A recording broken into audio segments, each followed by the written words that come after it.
Welcome to How We Heal, turning pain into power. I'm your host, Daddy Magic. And I'm K-Wain.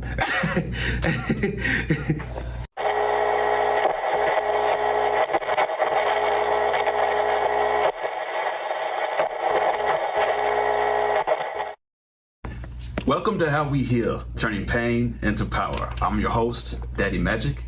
And I'm K-Wain. Okay. You want me just to jump in? Yeah, let's jump in. Oh, okay. Was there a point for you when art became necessary for survival?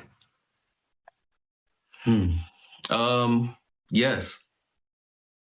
Yes, 100%. There was a point where art became necessary for survival. I was in solitary confinement in prison for a charge that I did not commit. I'm not saying that I was 100% right, but the charge they gave me didn't match what was actually done. So for context, for those of y'all who think this is like some Diddy shit or something like that, it's not that. I walked into a garage and I walked out and they gave me a burglary charge. So that was some bullshit. But granted, I was in the wrong, so I'm not one to shy away from that. But yeah, I was in solitary confinement for over, I want to say like 4 months. And Wow. And yeah, I was getting into fights. I was being dumb. But yeah, and in there was probably the lowest moment. The worst part about being inside is not, fuck what they say. It's not anything to do with the prison. It's being away from the people that you love. It's being away, so cut off from the world. So that was a place where I needed to kind of learn how to cope with that and learn how to like express myself to something where I wasn't going to feel judged. And so that's when art became vital. I'm curious, were you like writing lyrics in your head then? Or? No, I still have probably 11 notebooks full of poetry and raps and singing songs from that point in time. Wow, man. Yeah. How has your pain shaped your work and the type of art that you produce? It gave it a voice. The thing that a lot of people don't understand is when you feel like your life is like not, there are so many artists who like fabricate their stories or fabricate their lives and whatnot, because maybe they think it's to this or to that, or not enough of this and not enough of that. But the fact is that like you have such a unique voice. You're the only person with your story. Not necessarily saying that you're the only person who's been through certain things that you've been through, but you're the only person with your full story. If you don't fucking tell it, who's going to? Now, on top of that, because certain people can relate to certain pieces of your story, they need to hear you talk about it. If you were called to write, if you were called to make art, if you were called to make music, and that's just something that you're called for it if you're going to fucking do it anyway. So if you're doing it anyway and you're called to make this art, you're the person who's supposed to talk about this. You're the person who's supposed to make this masterpiece of a struggle that you went through, as well as how you got over it, so that somebody else who wasn't called to make that type of art, but maybe they were called to do something else, maybe they were called to be an accountant, maybe they were called to, but they get to hear that and feel a little bit less alone and feel like somebody understands what they're going through. So, hey, how you doing? So yeah, it is very important. I think that's kind of what I got from having certain things that I went through. It gave my art a voice. Yeah. It gave my art a space to live in. Absolutely. That's something I struggled with in the beginning. I was just like afraid to actually speak my story. Yeah. So I just kind of, wrapped about stuff that wasn't true. Me too. I've done it too. That's why I'm speaking from experience here. Yeah. So, yeah. What's the purpose now behind your art? Why do you make? Man, that's a good question. I would say the purpose now behind the art that I make is to keep rewriting or continue writing my story in a way that is relatable to people, in a way that can help change somebody's life, in a way that can help change somebody's mind. And the way that I'm using the art, I believe, plays into the purpose as well, because not only do I rap or sing or whatever or write, but recently my brother Tay and I, we've been doing a lot of work in the community and using our art for that. You know, getting in contact with high schoolers and different programs in the school districts to be able to provide a space for young artists to perform.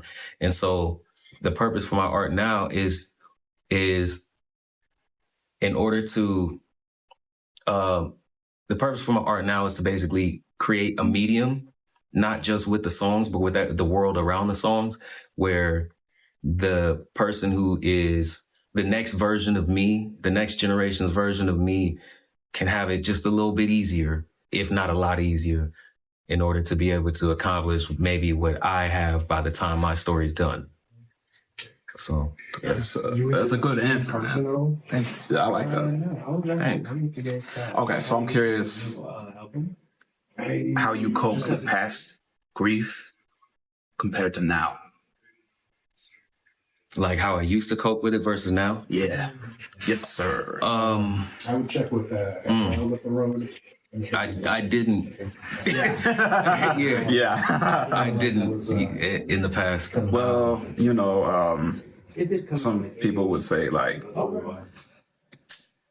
I used to drink myself into oblivion to cope with the mess that my mind used to be, you know. It's not like a healthy method, but it was a tool to cope. Yeah. For me, I mean, as far as substances go, I've tried many in my younger years. Yeah. I think more than that, though, was just like a certain level of suppression leading to both entitlement as well as like a severe lack of confidence in who I was, a severe lack of like self-respect and self-love. And so however you can imagine that shows up in somebody's lives, just fill in the blank. But now I think that, you know, okay, first off, I want to preface this by saying I'm not perfectly all the way there yet.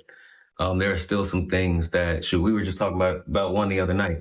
There are still some things that I'm having a hard time like fully letting go of, but it's all a work in progress. And so I guess now I just remind myself that every day is, you know, another chance, another step to be able to put myself in a better position to be the person who I see myself being, you know, in 10, 20 years. I feel like there's a piece of us.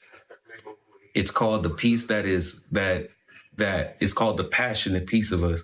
There's a piece of us that knows, that at least has an understanding of what our story is supposed to be at its highest point. Definitely.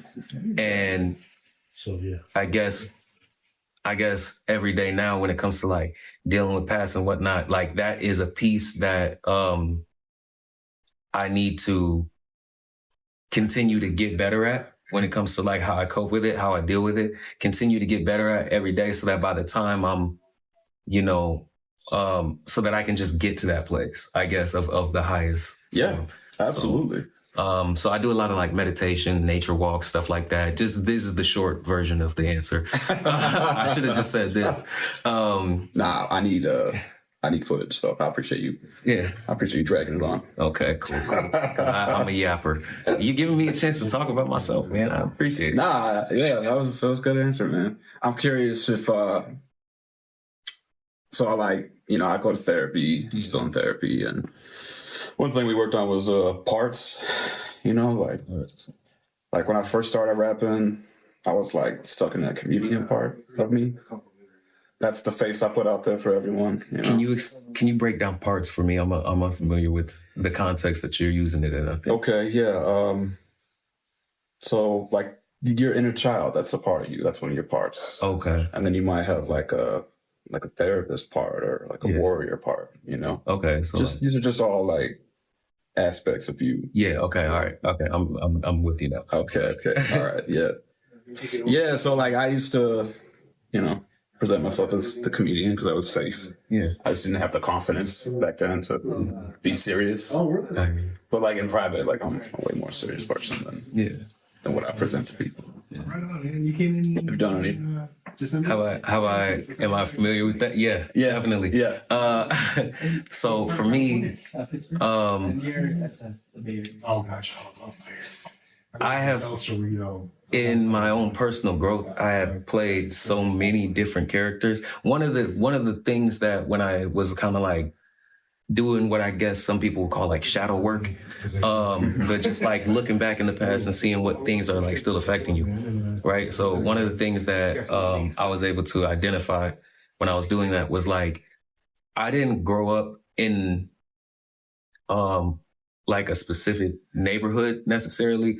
I've been all around Portland, like as far as living situations go. We moved around so much though, that it was kind of like, that was one of the things that, and I'm leading to answering your question, so just bear with me. But but yeah, we moved around so much though that it was like one year I would make a bunch of new friends in this spot, and then the next year we're moving. And so now I gotta make new friends in this whole different area where they live a whole different type of lifestyle. And then I have to go make new friends over here, and I gotta try to find ways to fit into these brand new crowds because I was always the new kid, at least until about high school. And so I played so many characters in my childhood, and I continued playing characters in like my adolescence. And that's one of the things that I think that is like the main component for, you were asking about art. That is the main component for the EP that I've got coming up. Concrete and Roses. It has so much to do with playing parts. Okay. I also was like a childhood actor in middle school and high school. And so that I think played a role into it. It was easy for me to throw on a mask and be somebody else. I think that's why I was good at it back then. Okay. But yeah. That's awesome. Concrete and Roses. Yeah. Well, before you tell me about that, I got 2 more questions for you. You good? Go ahead. All right.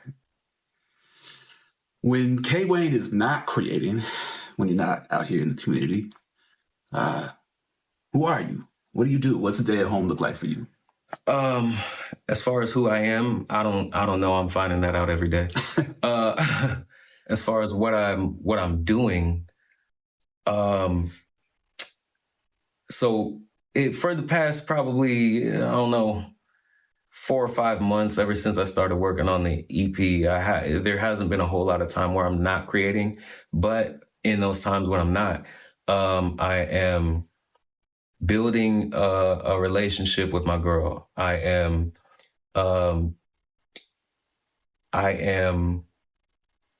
wow, what other parts of my life are there? There is music, there is my relationship, and there's my family. So I guess that's the other piece of it, is I'm either building a relationship with my girl, or I am building stronger relationships with my family, my close friends, people like Tay, people like you. We've kicked it a few times. Thanks, bro. Yeah, and so I guess that's kind of what I love vinyl records. That's something new that I've been kind of getting into for the past maybe 6 or 7 months. When did I first come in here? How long ago was that? It's been almost a year, hasn't it? Yeah, almost a year. Yeah, okay.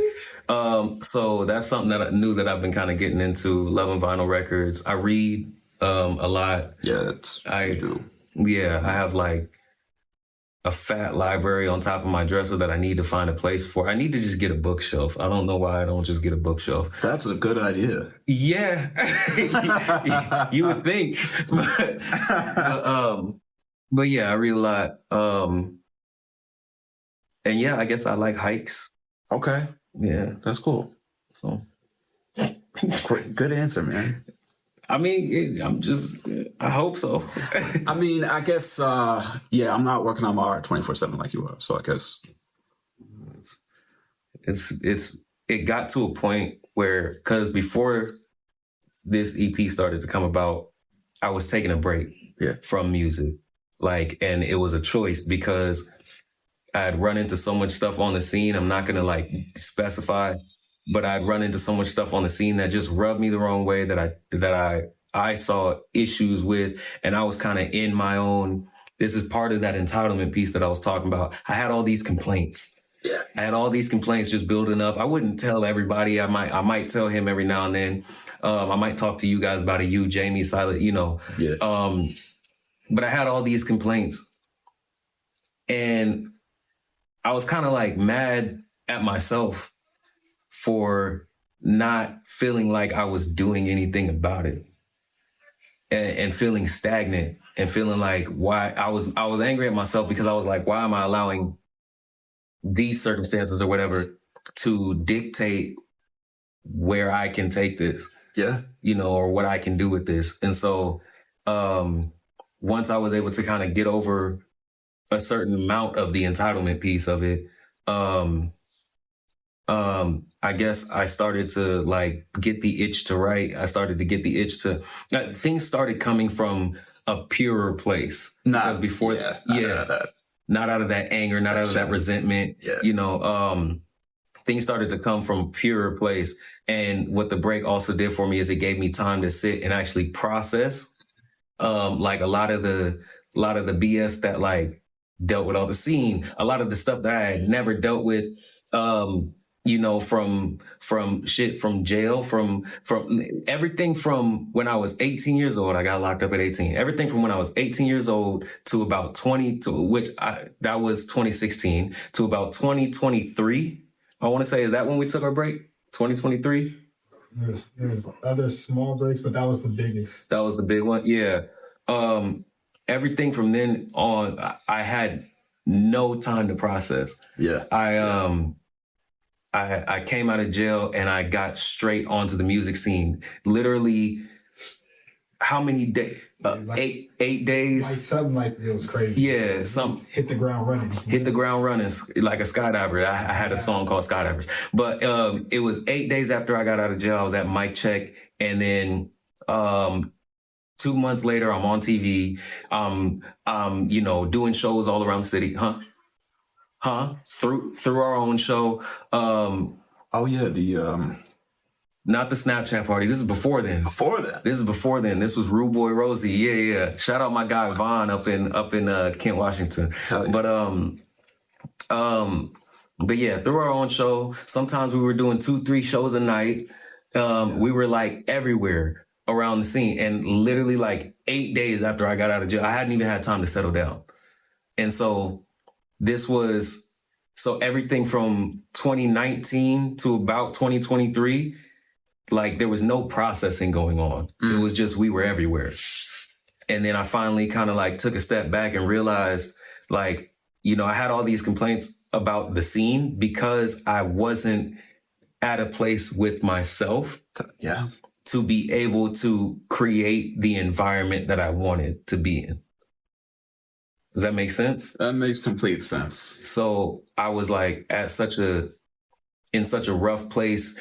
When they say like, you know, the Bible says as above, so below. It's a metaphor basically for what you got going on internally as above, what's going on in your mind.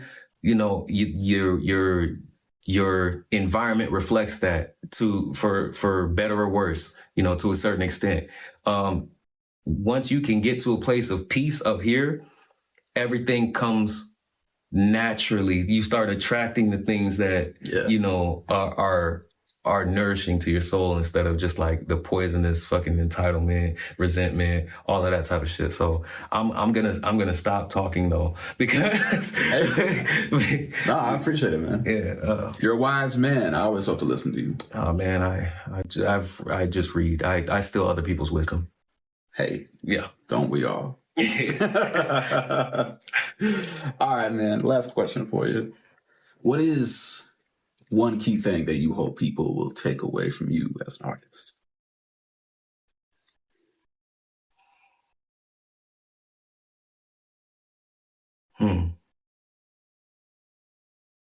Just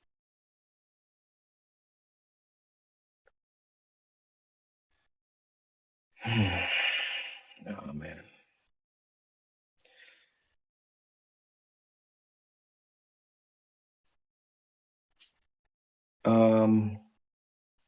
Not even sure. Yeah. I want to say, for right now, I guess I just want to say, love above and below. Love within and without. Love to your left and your right.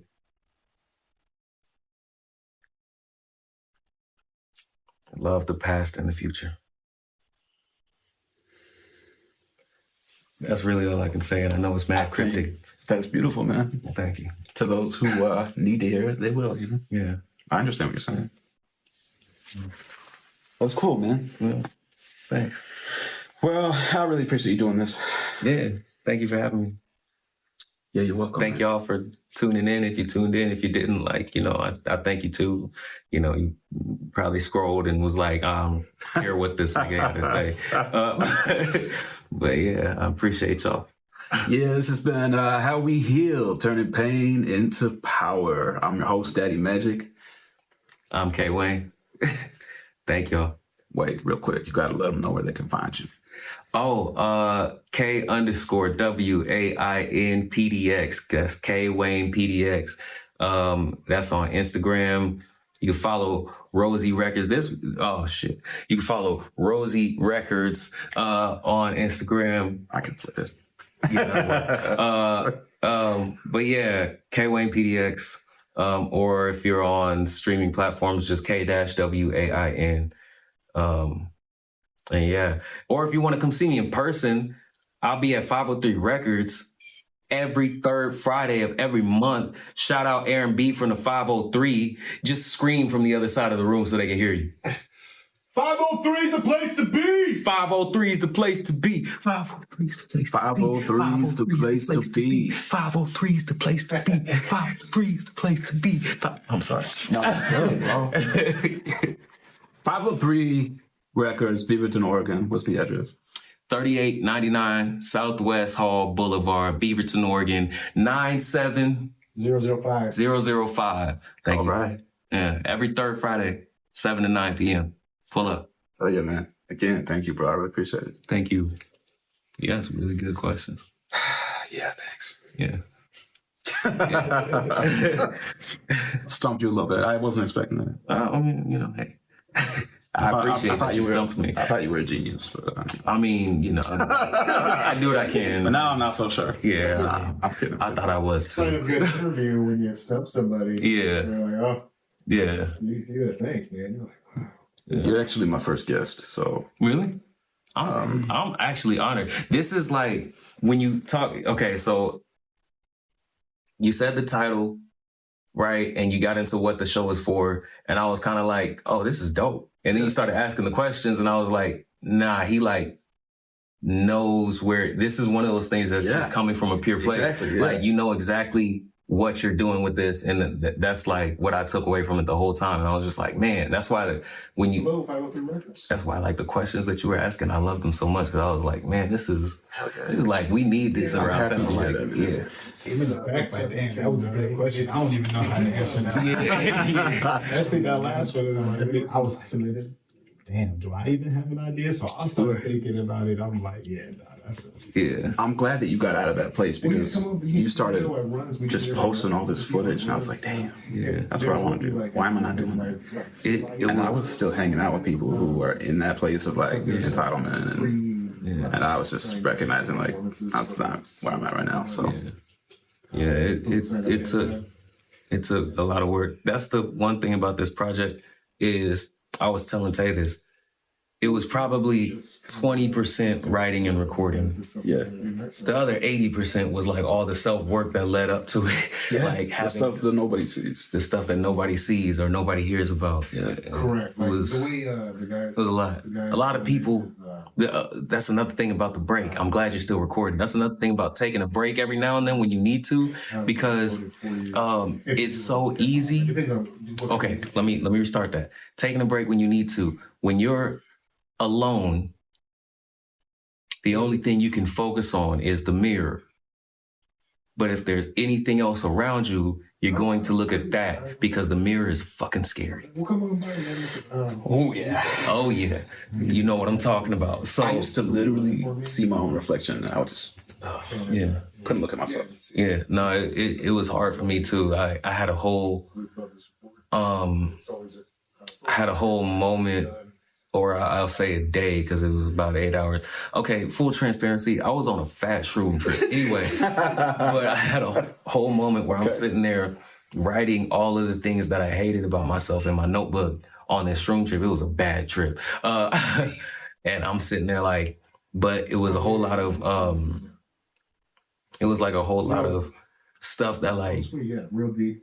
I knew I needed to work on for a long time, but I just didn't want to. That's how scary the mirror is. I'm literally like in tears, like writing this shit down, like Jesus, like I felt like my life had been a waste up until that point. And that was the moment where it was like, I gotta do something. So that was when I ended up, that wasn't exactly when I took a break, but that was when like I was leading up to like, man, I think I just need to step off the scene for a while. I think I just need to like, be dolo. And I couldn't explain it to anybody because nobody knows. I mean, unless they've been through it, most people don't know, you know, what to make of that. When you're like, I just got to take it in for myself. You know, most people, you know, it's like. Yeah, you know, I didn't want my feet to give out and then have to get major reconstructive surgery, but that time away is so beneficial. Yeah.